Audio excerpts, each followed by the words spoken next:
Hello बच्चों, let's read the question. Question says let S is equal to S1 intersection S2 intersection S3 where S1 is equal to Z belongs to C such that mod of Z is less than 4. S2 is equal to Z belongs to C such that imaginary part of Z minus 1 plus square root 3 iota divided by 1 minus square root 3 iota is strictly greater than 0. S3 is such that Z belongs to C and real part of Z is greater than 0. हमें find out करना है minimum distance of mod of 1 minus 3 iota minus Z where Z belongs to S is equal to option A is 2 minus square root 3 by 2, option B is 2 plus square root 3 by 2, option C is 3 minus square root 3 by 2, option D is 3 plus square root 3 by 2. First we see the key concept.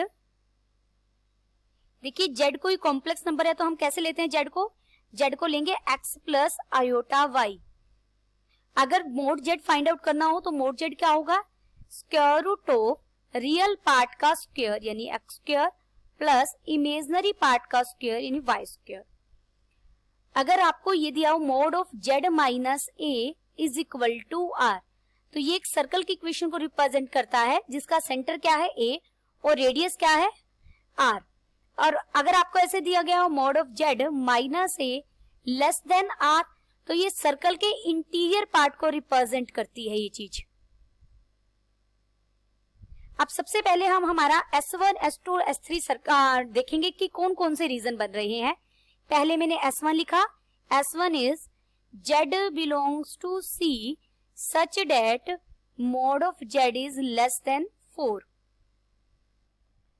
mod of Z less than 4 है, इसे मैं लिख सकती हूँ. देखिए mod of Z minus 0 less than 4, तो ये क्या रिप्रेजेंट कर रहा है, एक सर्कल की इक्वेशन को रिप्रेजेंट कर रहा है जिसका सेंटर क्या होगा 0 0 और रेडियस क्या होगी 4.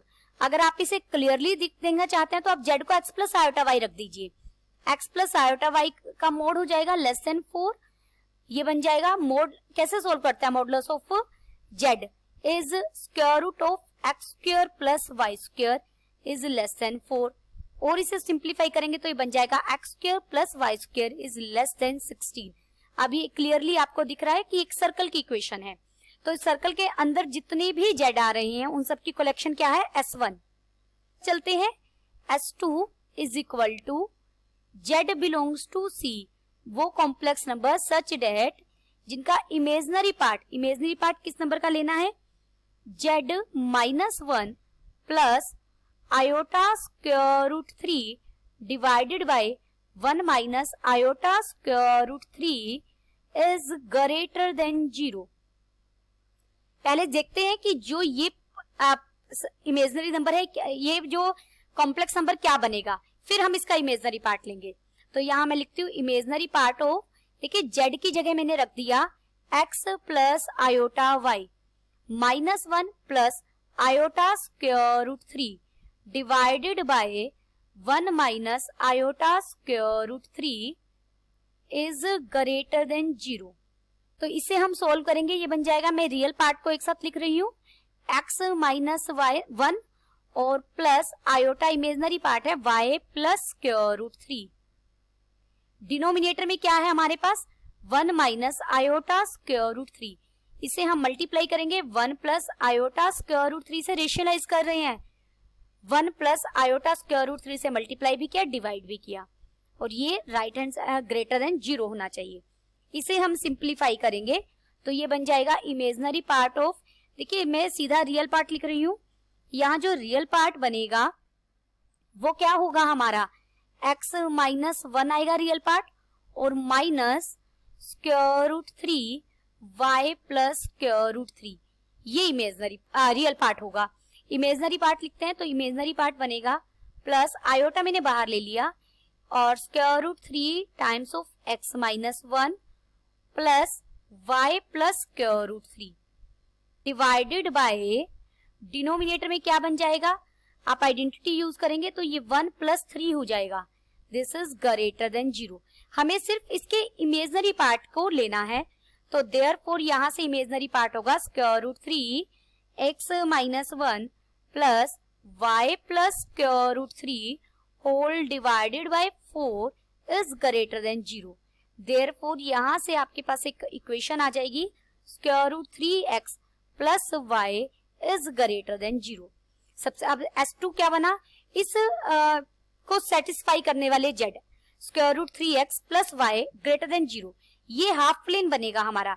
इसके लिए आप क्या करेंगे, सबसे पहले square root 3x plus y is equal to 0 लेकर एक लाइन ड्रॉ करेंगे, वो कॉम्प्लेक्स प्लेन को 2 पार्ट्स में डिवाइड करेगी, तो ग्रेटर देन 0 वाला पार्ट हमारा रिक्वायर्ड रीजन होगा। अब हम S3 देख लेते हैं। S3 क्या है हमारा, z belongs to C such that real part of z is greater than 0। Real part of z क्या होगा, x, यानी x इज ग्रेटर देन 0, यानी जिनके लिए x ग्रेटर देन 0 हो वो वाले कॉम्प्लेक्स नंबर के कलेक्शन को हमने क्या कहा है, S3। अब हम क्या करेंगे, सबसे पहले डायग्राम ज्योमेट्रिकली देखेंगे कि हमारा रिक्वायर्ड पोर्शन कौन सा है। हमें S लेना है जो इन तीनों की इंटरसेक्शन हो। सबसे पहले मैंने ये कोऑर्डिनेट एक्सिस ली, आर्गन प्लेन बना रहे हैं हम ये XY। अब S1 के लिए मेरे को क्या लेना है, सेंटर तो 0 0 और रेडियस लेनी है 4। मान लीजिए यहाँ 4 है आपका, कहीं ये 4 है, तो ये एक सर्कल ड्रॉ करेंगे आप। ये हमारा S1 रीजन है, इसके अंदर वाला रीजन, ये पूरा बाउंड्री इंक्लूड नहीं है, सिर्फ इंटीरियर पार्ट लेना है इस सर्कल का, ये हमारा S1 रीजन है। S2 रीजन के लिए आप line draw square root 3x plus y is equal to 0 से लाइन ड्रॉ करेंगे, वो ओरिजिन से होते हुए ये हमारी लाइन बन जाएगी। Square root 3x plus y is equal to 0 line है, और ग्रेटर देन 0 वाला पार्ट कौन सा आएगा हमारा, ये अपर हाफ प्लेन बनेगा, ये वाला, ये रीजन जाएगा। अब S1 और S2 वाला का इंटरसेक्शन वाला पार्ट कौन सा है, जहां हमारा दोनों है, यानी ये वाला पार्ट है S1 और S2 की इंटरसेक्शन वाला। अब हम S3 पर काम करेंगे। S3 हमें क्या कहा है, x ग्रेटर देन 0, तो जो ये आपके y एक्सिस है इसके राइट हैंड साइड वाला पार्ट आ जाएगा, y एक्सिस के लेफ्ट वाला नहीं आएगा, राइट वाला पार्ट आ जाएगा, ये पार्ट, ये हमारा पार्ट होगा S3 रीजन का। अब हमें S चाहिए, S क्या है, S1 intersection S2 intersection S3, यानी तीनों का कॉमन पार्ट। अगर तीनों का कॉमन पार्ट आप ध्यान देंगे तो देखिए ये है कॉमन पार्ट हमारा इतना, और जो ये S2 है इसका अपर वाला, तो ये चीज भी इंक्लूड है। ये येलो से जो मैंने शेडेड किया, यहाँ तीनों कलर हैं, रेड भी है, ब्लू भी है और ग्रीन भी है, ये हमारा रिक्वायर्ड रीजन है S। बाकी सारे पार्ट को मैं अब क्लीन कर देती हूँ। अब देखिए हमें फाइंड आउट क्या करना है, ये शेडेड रीजन हमारा S को रिप्रेजेंट कर रहा है।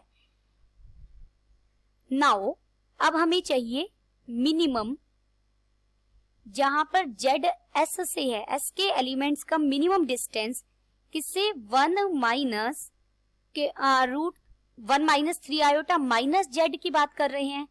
दिस इज इक्वल टू, इस मिनिमम डिस्टेंस को मैं लिख रही हूँ equal to minimum of Z belongs to S, S के एलिमेंट का डिस्टेंस, Z का डिस्टेंस माइनस 1 माइनस 3 आयोटा। ये क्या पॉइंट बनेगा, अगर इसे आप पॉइंट फॉर्म में लिखेंगे तो कॉम्प्लेक्स नंबर है, पॉइंट फॉर्म में ये बनेगा 1 कोमा माइनस 3, 1 कोमा माइनस 3 इसी सर्कल के अंदर आएगा पॉइंट, लेकिन यहां कहीं होगा 1 कोमा माइनस 3। 1 कोमा माइनस 3 से मिनिमम डिस्टेंस निकालना है S रीजन का, तो ये जो परपेंडिकुलर डालेंगे आप इस लाइन पर, ये परपेंडिकुलर डिस्टेंस ही क्या होगा, मिनिमम डिस्टेंस होगा, क्योंकि ये पॉइंट है Z S के अंदर का ही पॉइंट है, और 1 से ये इसका मिनिमम डिस्टेंस हो जाएगा। लिखते हैं this is equal to minimum distance of S from point क्या है, 1 कोमा माइनस 3, और ये डिस्टेंस कैसे निकालेंगे हम, perpendicular distance of 1 comma minus 3 from line क्या है हमारी, y plus square root 3x is equal to 0। अगर देखिए आपको लाइन दी गई हो ax plus by plus c is equal to 0, और किसी पॉइंट x1 y1 से आपको परपेंडिकुलर डिस्टेंस चेक करना हो, तो क्या होता है perpendicular distance, mod of a x1 plus b y1 plus c divided by square root of a square plus b square. इसी फॉर्मूला का यूज करते हुए तो ये डिस्टेंस हो जाएगा, देखिए x की जगह रखूंगी मैं 1, तो ये स्क्वायर रूट 3, y की जगह रखा -3 divided by square root of 1 plus 3 और मोड इस पूरे का। इसे मैं लिख सकती हूँ 3 माइनस स्क्वायर रूट 3 बाय 2। कौन सा ऑप्शन है मैच कर रहा है हमारा, option C is correct. Option C is correct. Hope you understood it well, best of luck.